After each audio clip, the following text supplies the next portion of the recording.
La parole est à Madame Laurence Edel-Grière pour le groupe Renaissance.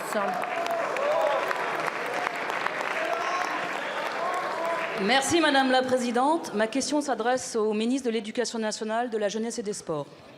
Monsieur le ministre, au moment où la nouvelle carte scolaire est publiée, la question du comptage des effectifs refait surface et demeure, une fois de plus, un sujet d'inquiétude majeure lorsqu'il s'agit d'évoquer le maintien de postes ou de classes en zone rurale. Dans ma circonscription, en Ardèche, je peux citer l'exemple de 2 communes, Désaignes et Saint-Jourdain. 2 communes où des postes vont être supprimés car l'Académie a jugé que les très petites sections ne rentraient pas dans le comptage des effectifs globaux. Ceci au motif qu'elles ne sont pas situées en zone de montagne, alors qu'elles sont en zone rurale et même de revitalisation rurale.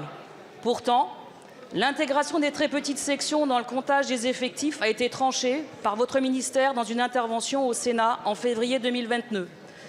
Monsieur le ministre, cette situation déstabilise grandement nos communes rurales. Combien de fois faudra-t-il encore trancher sur les critères de comptage des effectifs? Combien d'enseignants, de parents d'élèves, de maires dans nos communes rurales faudra-t-il encore rassurer chaque année? Les fermetures de classes pénalisent les familles et les enfants des territoires ruraux. Ce n'est pas acceptable. C'est sur ces territoires que l'Éducation nationale doit mobiliser et encourager les partenariats avec tous les acteurs locaux.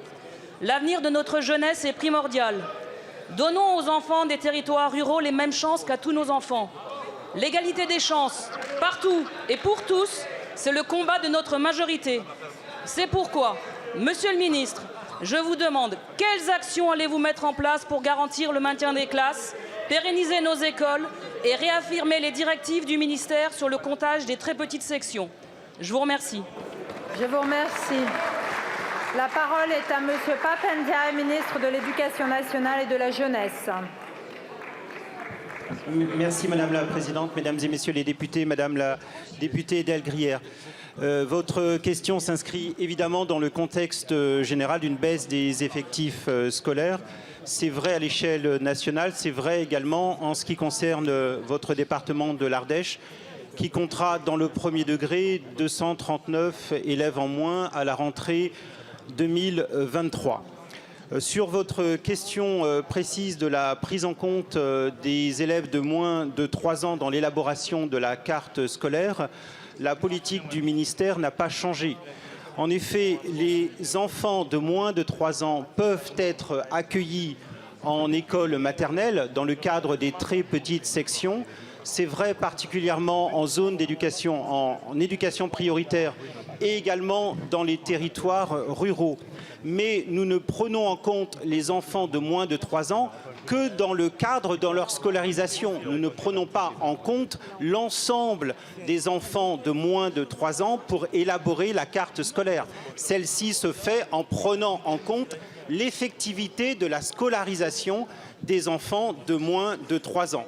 Et donc, nous nous appuyons pas sur un recensement général, mais sur la prise en compte des très petites sections des écoles maternelles.